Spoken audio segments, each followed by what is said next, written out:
with the starting of the lecture. Can I start the lecture, sir? Yeah, please go ahead. Yeah. So, very warm good afternoon to each and everyone who has joined the 16th lecture of the Untitled Chancellor's lecture series, and special welcome to our esteemed speaker for today, Dr. Hanumantu Purushottam, sir. It's a pleasure and an honor to have you here with us today on this virtual platform. And we'd love to have you on campus very soon. Thank you so much for accepting our invitation to deliver the 16th lecture in the ADDU Chancellor's Lecture Series. So without further ado, I would like to take the honor of introducing our eminent speaker for the 16th lecture, Dr. Hanumantu Purushottam, sir. Actually, when I was going through his CV, I realized that it will take me a lot of time to actually summarize the amount of the activities that Dr. Hanumantu sir has been involved in. So I had to restrict to a few things to introduce her because of the time restrictions. But I'd like to try to see as much as is possible. So Dr. Hanumantu Purushottam sir is currently serving as DPIIT Ministry of Commerce and Industry IPR Chair Professor at Andhra University in Visakhapatnam since the 5th of December 2020. Prior to the current engagement, he was the Chairman and Managing Director of NRDC, that's the National Research Development Corporation, which is a central public sector undertaking. And he served as the Director General of Consultancy Development Center, both which are under the Ministry of Science and Technology, Government of India. Dr. Purushottam obtained his BTech degree in Chemical Engineering from Andhra University in Visakhapatnam, and in 1982, his MTech from IIT Kharagpur, MBA from IGNOU, and PhD from Osmania University. He has acquired over 37 years of diverse experience across the innovation value chain, that is the concept of idea to market, by working at different government institutions of repute, mostly under the Ministry of Science and Technology, Government of India. He has also served as a director in the NICO Corporation, Andaman Fisheries Limited, and Shilpi Aquaculture Private Limited, and as an investment committee member of UTI India Ascent Venture Fund, Gujarat Venture Fund Limited, and Venture East VC Fund of APIDC. He was a member secretary, TBI, ARCI, and member of several committee of government bodies. Just to mention a few, like DST, DSIR, Ministry of MSME, MCI, NITI Aayog, MHRD, AICT, TIFEC, so many of them, for promoting and commercialization of innovations. Sir's core competency are multidisciplinary research and development, process development, scale up, IPR management, technology transfer, techno-economic feasibility analysis, incubation, entrepreneurship and startups consultancy, venture funding, academia, industry partnership, industrial R&D project reviews and monitoring. He is a recipient of 17 national and international awards, which include the meritorious Young Consultant Award in 1991, instituted by the Consultancy Development Center, Ministry of Science and Technology, the BSc SKOCH Award in 2016 from the International Association of Advanced Materials, Sweden, ASOCHEM and Indian Chamber of Commerce and Industry Awards in 2017 for promoting R&D and innovation in the country. He has also received the IP Academician of the Year 2021 and IPTSC Academy and FICCI Award for IPR promotion in academia.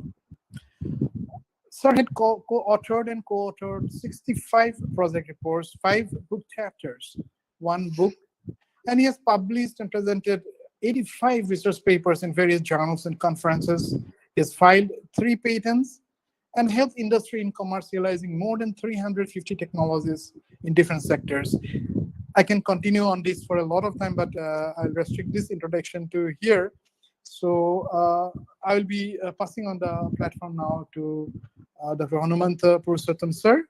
Sir, over to you now.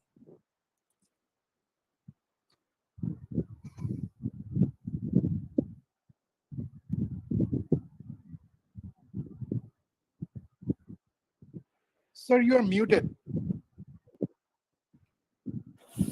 Thank you, Professor Sunandanji, for your kind and generous introduction to all the participants of this virtual talk. At the outset, I would like to thank you and my friend Dr. Balagopal Unni for inviting me for this honored talk. I consider it is a great honor and privilege to address as a part of your series of lectures of Chancellor lecture series. I consider it is really very a privilege for me. I don't know whether I deserve it or whether I qualify under that category, because I have gone through the earlier speakers who spoke, under this banner. They're all very eminent, very accomplished people. But why I feel it is a great honor for me is that, anything related to Assam always have got a special affection and love in my heart, because I started my life, I started my career from Assam. In anyone's life, the first founding years are very, very important. So that is where I got introduced to Dr. Balagopal and Unni also. We all worked together in CSIR NIST. So whatever values we learned, whatever human values I learned, majority of them I learned from the Jorhat team and the Jorhat scientific community. So that is why I always I'm grateful to Assam and the people of Assam and CSIR NIST Jorhat, because my initial or the founding days of my career, I started in Assam. The affection, the humility, and the simplicity of the Assamese, all these values were obviously embedded in my life, my career, my behavior, my character. So I am always grateful. Anything I can do to Assam, I am always in the forefront. That is how I got the opportunity to work with all of you. 4 years back, I visited, and also I'm very closely associated with Gauhati Biotech Park. Where we have also opened a small center there to promote research, innovation, entrepreneurship, startups. In the Northeast region, particularly. So. That is the association of myself with the Assam, and I always cherish the fond memories of Assam. We all worked under the leadership of Dr. K.V. Raghavan, former head of chemical engineering there. Subsequently, has moved to CLRI Chennai. So, but the team, particularly, we all worked, the entire CSIR NIST team, like a very close knit family there. So we enjoyed our working there and learned many things which are required in life. So that is all the background. Always, as I mentioned to you, we enjoyed doing something for the state of Assam. So coming to today's talk, I was given, the opportunity to speak on this passionate subject of mine, that is IP protection. It's key for academic excellence. That is the theme I have chosen to talk to all the people, particularly, Assam being a rich in fauna and flora and bioresources. Unless we protect them, they will be exploited indiscriminately, and the benefits what the rights owners are, for whom these rights supposed to belong, if they are not protected properly, these societies will not be able to get benefit of these natural resources in that area. That is why I choose this theme as IP protection. IP means intellectual property protection. And because universities or academic institutions are the sources of creation of this intellectual property. So as a state university, as a by name, you say, though it may be a private university, but you inherited the name Assam, so you have got enough and a lot of responsibility on you to protect the natural resources, the innovations, the inventions coming out of, the use of these natural resources. I think Assam Downtown University has to take a lead. Of course, I've been taking a lead. I've seen a lot of creativity, a lot of startups, a lot of new ideas are being nurtured there in the Assam Downtown University. I've seen large number of prototypes which have been developed. So that is happening there, but it requires, the acceleration, the speed, and the scale, and of course the time. All these things need to be taken into account so that we will be able to showcase and show our presence felt by the society and the government there, because you have got a wonderful natural resources there, talented people are there. Recently I also happened to meet your former Vice Chancellor, Dhaka Saab. So when I mentioned to him that I'm going to talk to you people there, he was also very excited. It's good that you are continuing your relationship with Assam, So we are always there, and like Uni Saab and me, we are very passionate and very committed. Whatever we can do to Assam, we are always available. So coming to today's topic, we all definitely need to understand what was the scenario in the past, maybe 15, 20 years down the line, and what is today the mandate of the academic institutions or the higher education institutions or the universities. In the past, we all are very much aware, if you're able to produce students with a good number in getting a degrees, you're able to provide that kind of education and training, and that would consider those days as a great outcome or a great service to the region or the nation. Not much focus on research and knowledge dissemination. That's all our generation belongs to that category. If you get a degree from a good university which imparted, the technical aspects, the domain knowledge, that would be sufficient. So you have to enter into the world, the universe, and you have to find your own place. But today, if you look at the scenario, is at the total shift in the paradigm. Now the focus of any academic institute or university is that the resource mobilization is the most important thing. One should be able to mobilize the required resources so that you will be able to sustain competitive and able to meet the objectives or the goals of the institute for which you are working. So resource mobilization has become the most important thing in the current era. Of course, for private institutions is always the first parameter. As far as the government institutions are concerned, the earlier era, government used to fund, but now governments also have reduced their funding because they want to spend more on welfare measures of the society.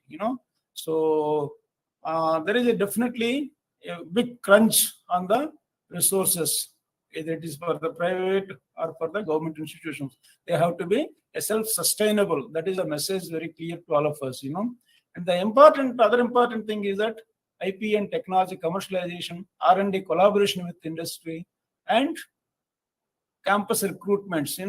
Now the performance of the institute is measured in terms of how many people after graduation we are able to provide campus recruitments. By the time they complete their education, what is expected out of them is that either they should have a job offer in their hand, or they should have an entrepreneurial idea, and they should become entrepreneurs by starting a venture by themselves. But that is what we call startups nowadays. So these are the major two outcomes on which the university's performance is being measured. If you want to provide such kind of outcomes, either employment, order in their hand, or they should become an entrepreneurs. If you want to achieve these two things, the old philosophy of only teaching doesn't help us to reach that kind of a goal. We need to educate our students the contemporary knowledge, what is happening across the globe, the technological inventions, the research and development, all these things have to be embedded. We should make our students, employment ready. Those days, we never used to hear that kind of words in our campuses about entrepreneurship, employment ready, campus recruitments. They were not there earlier our times, but now that is the order. So unless the university managements align their policies, make such kind of a proactive policies, they will not be able to survive. And over and above, the new education policy also 2020 emphasizes that the universities should turn out as a MERUs. MERU means a multidisciplinary education and research university. So research is the major focus in all the higher education institutions and entrepreneurs, because research has got the power to bring innovations to the market, to create new knowledge, new inventions, new products, new processes. Once university is equipped with such kind of a ecosystem, you will be able to create such kind of a outcomes like either employment, order in their hands, or they can become an entrepreneurs themselves. So what industry is also looking for is that the students who are coming out of these institutions now, they should be employment ready. When they will be employment ready, if you impart them the right skills, hands-on experience, both soft skills, hard skills, all these things are very, very important. So universities have to transform themselves, not only to produce, not only to give quality education, but we should be able to impart such kind of a skill sets, hands-on experience, soft skills, hard skills, so that the students will get either a job or they become entrepreneurs. These are the only two important outcomes in current era, which all the institutions or universities are supposed to offer. Sorry. So, since the topic is about intellectual property rights, now it is very, very important for all of us to understand the basic definition. What do we mean by intellectual property rights? So basically, what I'm trying to cover in my 1 hour talk is that what is intellectual property?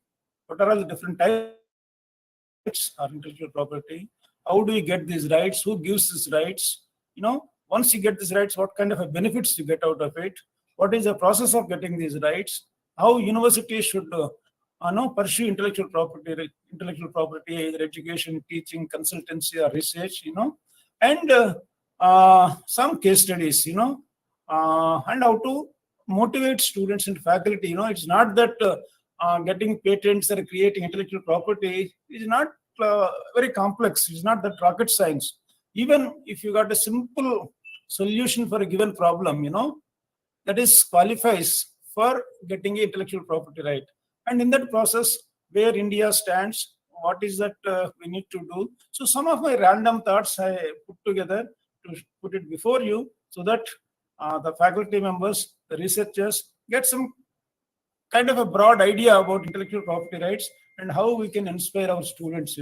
Basically the students, they are bubbled with a lot of enthusiasm, energy, and if you provide, a right kind of a mentorship and holding, hope they will be able to convert their ideas into a process and products, and if you can protect them, and they can even create business opportunities out of their own ideas. So this is broadly an emerging area, new subject. It is very, very important for all of us to focus and create that kind of an ecosystem in the area of in the knowledge economy. IP, innovation, startups play very, very important role. In fact, they are the growth engines of our economy. And if you look at anything, whatever we are using in our day-to-day life, you name any product, they're all embedded with intellectual property. You name any product, there is nothing left out on this universe without, embedded with an intellectual property. You name anything, take your computer, laptop, mobile phone, your chashma, shirt, pant, underwear, banian, you name anything, the way air is everywhere, intellectual property is there everywhere. But only thing is, the way we don't recognize air, but since it is available freely and everybody is breathing, but the day may come, if you pollute the environment, probably you may have to buy the air also in the time to come, and then the intellectual property lies there. How to package, how to process it, how to miniaturize, so that the way normally you breathe, with that devices, probably you may be able to breathe in the same manner by purchasing that devices or kits, whatever it is. I hope it should not come that kind of a situation, but the way we are spoiling the environment, polluting the environment, we don't know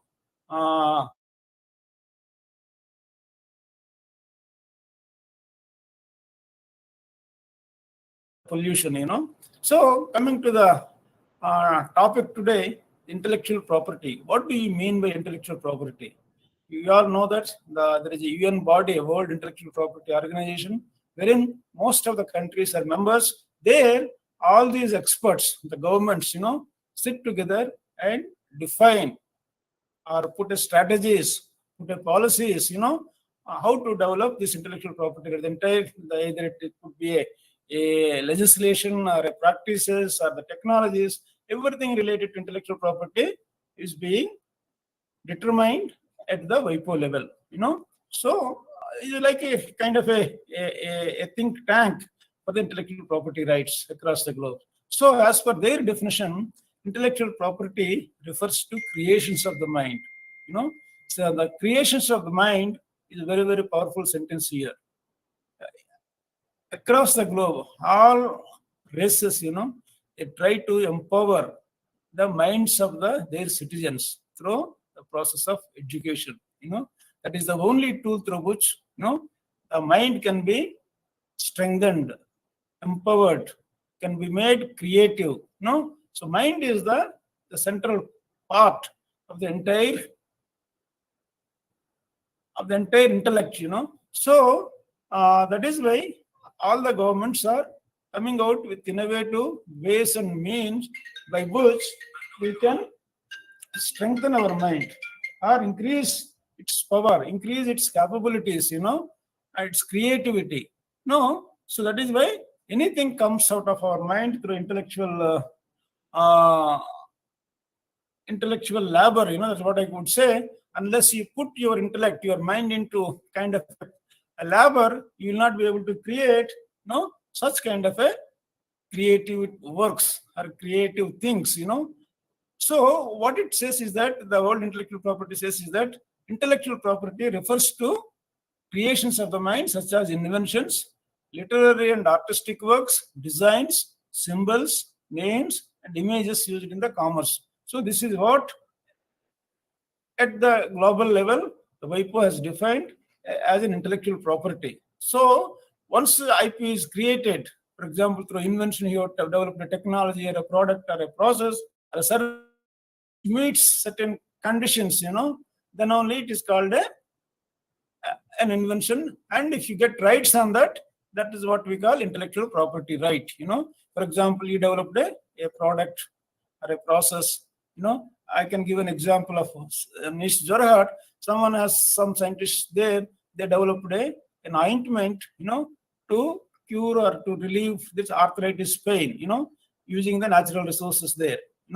That ointment is a kind of invention which has come out of the mind of the scientist, and which is if you want to call it as an invention, if you want to get rights on it, it has to fulfill 3 criteria. That also we are going to discuss. What is that criteria one should meet, the research outcome should meet to get the patent rights on that knowledge, So basically, the definition of intellectual property right, we all should remember, because that is the basis on which we are going to talk or learn something about this. So it's basically creations of the mind, which could be inventions, literary and artistic works. Literary means like the paintings, the articles what we write, the books what we write, the music what we create, the cinemas what we make. They're all part of this intellectual property. This is also called a copyright, a kind of intellectual property rights. So all these intellectual property rights have been divided into 8 types as India has accepted. Of course, the same kind of a harmonization has been done as far as intellectual property rights are concerned across the globe, But the most important things are the patents, which comes as a result of research and development. The patents are given for the inventions in it, technological inventions, which could be both process patents as well as product patents. That's what we call. Now, the Patent Act 1970, which is an act enacted by the Parliament, which tells everything about patent. What is not patentable, how to get patent rights, once patent rights are granted, what benefits you will get. It is like any other fundamental right. Some rights are infringed or some rights are at risk. How government can help, to restore those rights to the rights owners. So everything about the patents, has been enshrined in this Patent Act. Anyone wanted to know about patents, one should read this Patent Act 1970. Similarly, there is a trademark, or what we call popularly brands. There is also an act called Trademarks Act 1999. Similarly, copyright. Copyrights basically related to all our teaching activities, publications, as I mentioned to you. Anything in original, if you're able to publish. So, if you want to protect that, everything about that has been mentioned in the Copyright Act of 1957. Similarly, design, all the physical appearance, all the items, whatever we create, they're all covered under Design Act. Every act also gives what is protected under that subject matter, what is not protected. Once it is protected, what is the process, how one can oppose while granting those rights. So this is like a end to end related to that has been fully described in these acts. So protection of plant varieties and farmers' rights. This is also another kind of intellectual property right. And geographical indicators. The goods. Assam. The Darjeeling tea is very, very popular. It's one of the, and your silk also. Some of these products which are specific to that region. Because of the geographical conditions or agroclimatic conditions or skills of the people in that region. For which the GIs are given. Then trade secret is also another kind of intellectual property right. Of course, there is no legislation for this. It is dealt under the Indian Contract Act or the Fair Law, common law. Under that, the trade secrets are being dealt. Integrated circuits, again, for the semiconductor, integrated circuits, layout designs. There is an act called this Act 2000. So everything about this integrated circuits have been described in this. So as students, as faculty members, it is all important for us to understand what are all the different types of IP and which subject matter is covered under which act or which intellectual property. That is the purpose of this slide. So basically, if you look at, in the entire IPR cycle, there are 3 phases. IP creation, anything you are using your mind, you have created something new knowledge, that is what we call IP creation. IP protection, is just getting it protected from the sovereign country, the sovereign rights. The government gives that protection to the new knowledge what we have created. There is a process for it, for getting this protection. Of course, if you want to get protection, it should fulfill certain criteria. And once it is protected, once protection means what? You will get some kind of an exclusive monopolistic right on that knowledge. That is nothing but the protection. If someone wanted to use that knowledge, he cannot use without taking a permission from the IP creator or the person who is having rights on that knowledge. So when such kind of a permission is required, it also provides an opportunity for exploitation or a transfer or a commercialization of that knowledge, for which you will be paid, technology transfer fee and the royalty on that technology, or till that contract, till that licensing is in existence. So it is a kind of a cycle: IP creation, IP protection, and IP exploitation. As a faculty members, all of us should know. So what do you mean by IP creation? What do you mean by IP protection? How do you mean by IP commercialization or IP monetization, IP exploitation, technology transfer? These are all the terminology used, in this game of IP creation, IP protection, and IP commercialization. So coming to academic institutions, why we all should give importance for IP? Of course, natural, we are by nature, or rather, the universities are positioned, in such a manner, they are the hot spots for innovation, creativity, energy. The students, the faculty members, they all the time understand the basic concepts of the natural laws. So that is why the universities are really happening places for innovation. All the time they think differently, out of the box, problem solving. So these are the places where a lot of innovations happen. So what benefits an university gets if they focus on IP? Because the main and first important benefit is that it helps them in getting better NIRF rankings. National institutions ranking framework recently, last week or 10 days back, the NIRF every year, the Ministry of Education announces these ranks, you know how important patents are the research and development in getting marks in the NIRF. I think around 30% marks or 30 marks allocated for research and development. Within that, 15 marks are being given to intellectual property. So that is an important aspect. Many faculty members may not be aware, other than the people who involved in preparing the data for the NIRF rankings. So patents play very important role in the getting national as well as international rankings, because patents is one of the finest measure to find out what kind of a research is going on. If there is a research is going on, the students also get a lot of hands-on experience, in those projects. So that is why research is very, very important. All the universities have to have that kind of a research ecosystem. Why IITs are so sought after? Because the kind of research facilities, the laboratory facilities they have, So important is that all the universities should focus on research and innovation. So once you have that kind of ecosystem, there is a possibility of joint R&D and partnership with industry, which gives a lot of money to the universities. That is one of the objective of the current era, is the resource mobilization.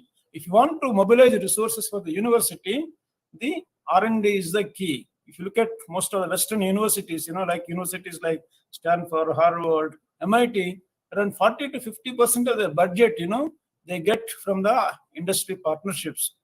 So joint R&D, IP commercialization, So that is why they all emerged as a very successful universities, So that R&D and innovation, startups, entrepreneurship are all very, very important in the current era, Then if you have a good number of patents, you can also license them. So they also bring a lot of money, The gene splicing technology, which the Stanford University invented long ago, that really created that kind of ecosystem there.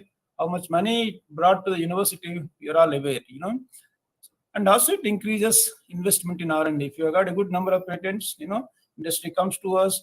And when you apply for a grants and projects also, nowadays the funding agencies are also, when you send a R&D proposal or a research proposal or sponsorship proposal, they are also using IP as one of the yardstick along with the research papers.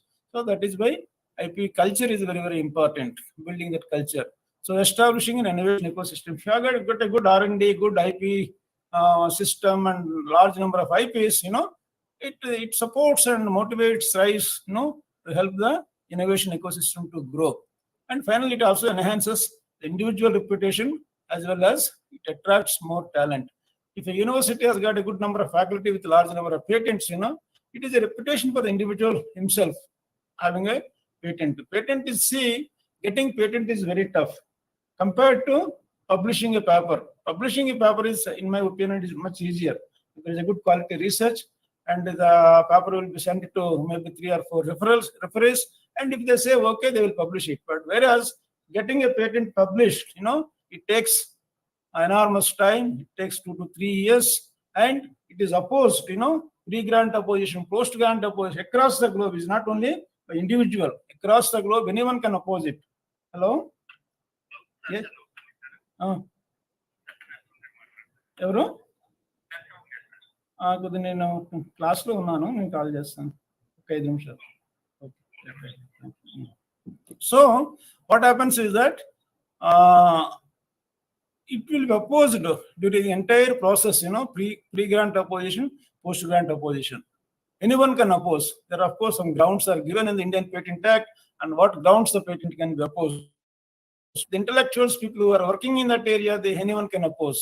So that is the kind of a scrutiny patent undergoes, and you get a patent only if it is novel across the globe, not as, only novel in India. It is not sufficient. It has to be novel across the globe.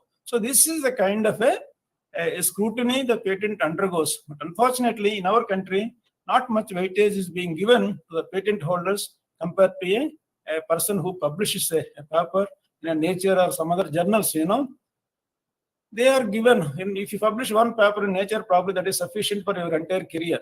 No, which is in case of patents, it's not like that. But such kind of a policy support is required. The government has to, the academic institutions have to give such kind of a encouragement for patent holders. But after we established IPR chair in Andhra University, our Honorable Vice Chancellor in his vision, he has given a great push to the IP culture in here. What he has done here is that he got approval from the Senate saying that if anyone patent is granted, or even is published, that is equivalent to 2 papers published in the Scopus Indexed Journal. That is a kind of a push he has been giving here. So anyone publishes a paper, in the Indian Patent Journal, Patent Office Journal, that is equivalent to publishing a 2 Scopus Indexed journals. So that is a kind of a push he is giving. Hope in the next maybe 5 to 6 years, Andhra University will also emerge as one of the top patent filing universities in the country.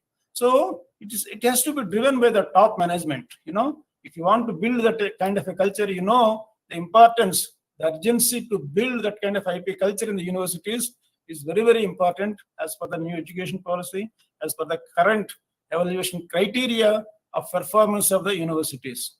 If there is an IP, it really supports the entire innovation ecosystem in the university. So R&D and IP go hand in hand. If there is no investments in R&D, there cannot be any IP. So the top managements also should, spare at least. In fact, as per the new education policy, AICTE also said, I think 1% of the university budget should be allocated for this kind of activities, research, innovation, entrepreneurship activities. If such kind of policies are implemented efficiently, I think in the next 10 years, India definitely will become a research innovation hub, particularly in the academic institutions. So coming to the process of getting these patents, what is the process? How do you get patents? The patents are generally, given by the respective governments. The patent rights are what are called territorial rights. The territorial rights means if you got a patent in India, that rights you can only protect only in India, not in other countries. So if you want to get the same kind of rights in other countries, you need to apply for getting a patent in other countries as well. The process remains same in almost every country. So the process is that you need to file application.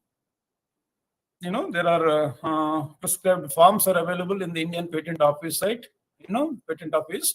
So you need to download that form, fill that form, giving all the information required. But always, based on my experience, I always suggest that better to engage the services of an experienced patent agent or a patent attorney, because they deal with a large number of cases, interact with the Indian Patent Office, foreign patent offices. They are the best people to guide us. Of course, they charge some amount, not some amount. It is more than the government fees, but we pay to government 3 to 4 times of that. Generally, most of these patent agents charge for it. But it is still worth, because we don't have the expertise. We don't have patent cells, in many of the universities. So till we establish our expertise within the university, it's always better to engage the service of a patent agent. So he will file the service on our behalf. Then once you file the patent application, patent office takes about 18 months to publish it. But if you want to early publication by paying extra fee, one can also request the patent office to publish early. In such cases, the patent application will be published even in 2 weeks, 3 weeks, even 1 or 2 months, depending upon the domain. We have experience of being published within 1 week also in some of the cases. But statutorily, they will take 18 months. But if you pay extra money, they will publish also early. Once it is published, then you need to file an application for request for examination. At any time after it is published, you can file. Again, here also there is a provision for expedited examination, for which you need to pay a fees.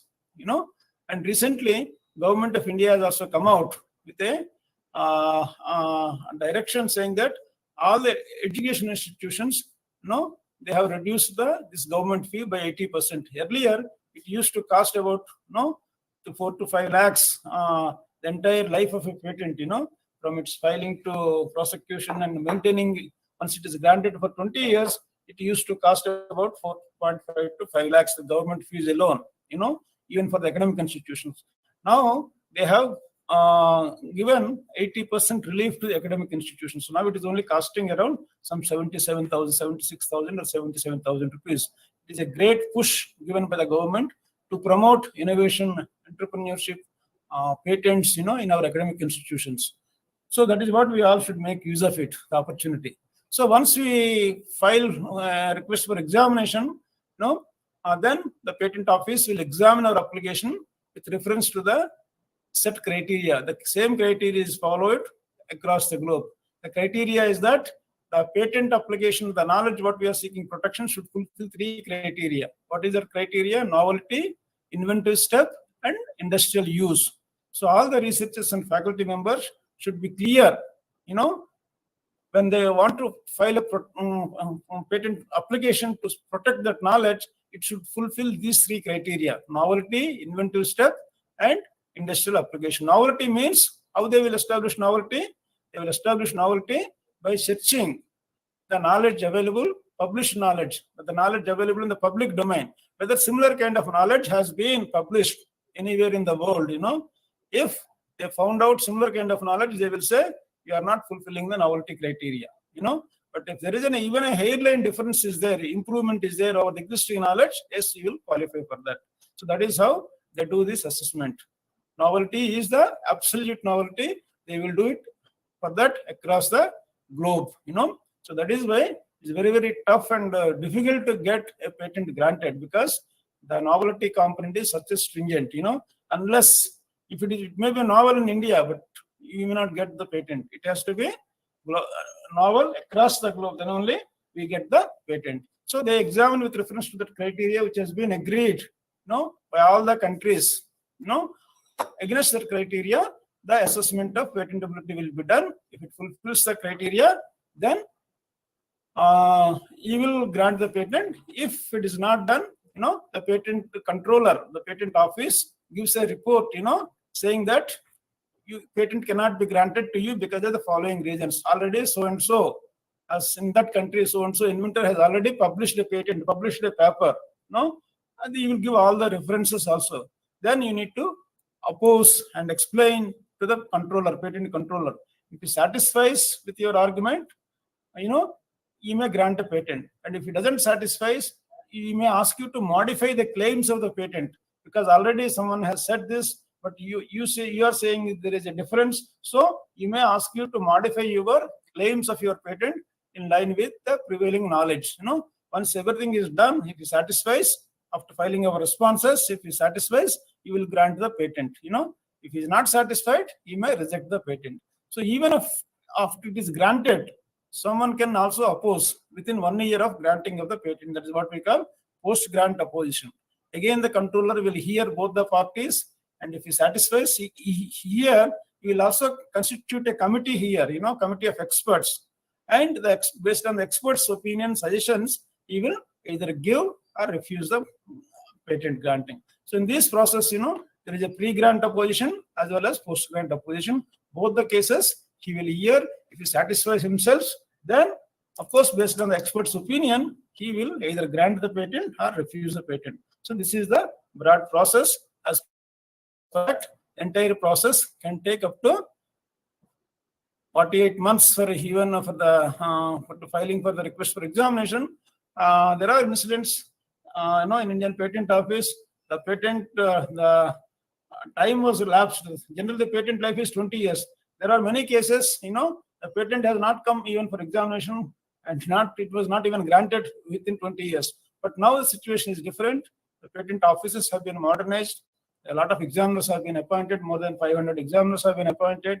A lot of automation has been done. Now the patent office is doing a good job. Within almost, there are incidents where patents have been granted within 90 days, even 60 days.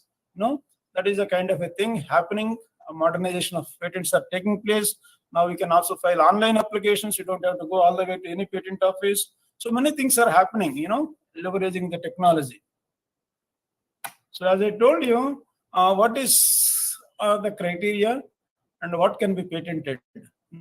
Inventions in all fields of technology, whether products or processes, they meet the criteria of novelty, inventive step, and industrial application. Inventive step in the sense, compared to the existing process, for example, earlier there is for a given technology, for a given vaccine or a drug, you are using, say, for example, 8 or 10 steps you are using. But in your new process, if you are able to produce the same product in 3 steps, it is a kind of a novelty or inventive step, it reduces the time, it reduces the cost thereby. So all these things, contribute to the inventive step. So one has to go through the Indian Patent Act to understand clearly how you determine novelty, how you determine inventive step, how you determine industrial applications. Clearly with examples, it has been given there. Then, as a researchers and faculty members, we should always remember the novelty destroying elements. If you do this and go for patent, the novelty element is destroyed. So you will not get patent. So to prevent that, what has to be done is that we should not publish first and go for a patent. Once you publish it, what happens? This knowledge comes to the public domain. Tomorrow, when you file an application, the examiner examines, the entire knowledge on that given subject. Sometimes your own paper may be a counterproductive to your patent application, because the definition says it is if it is available in the public domain, the same knowledge, patent should not be granted, shall not be granted. So your own paper, for example, published in any of the peer-reviewed journals or a conference papers, proceedings, so if the examiner comes to know about it, he will say there is no novelty, novelty is destroyed, patent cannot be granted. For that purpose, we should not publish first. First, file your patent application. It could be a provisional application or a complete application. So file your application today, and tomorrow you go for a publication. So by that way, you get both the benefits of publication as well as patent. So why people go for publication is that it brings you reputation fast, but it is accepted as one of the benchmark for evaluating a person's capabilities. The same kind of a recognition should be also given for patents. Of course, patents now they are gaining popularity, but you want to gain the commercial advantage of your knowledge, you should patent first, then publish. But if you do the other way, you will not get the benefit of both patent and publish. Any prior use or prior claiming or prior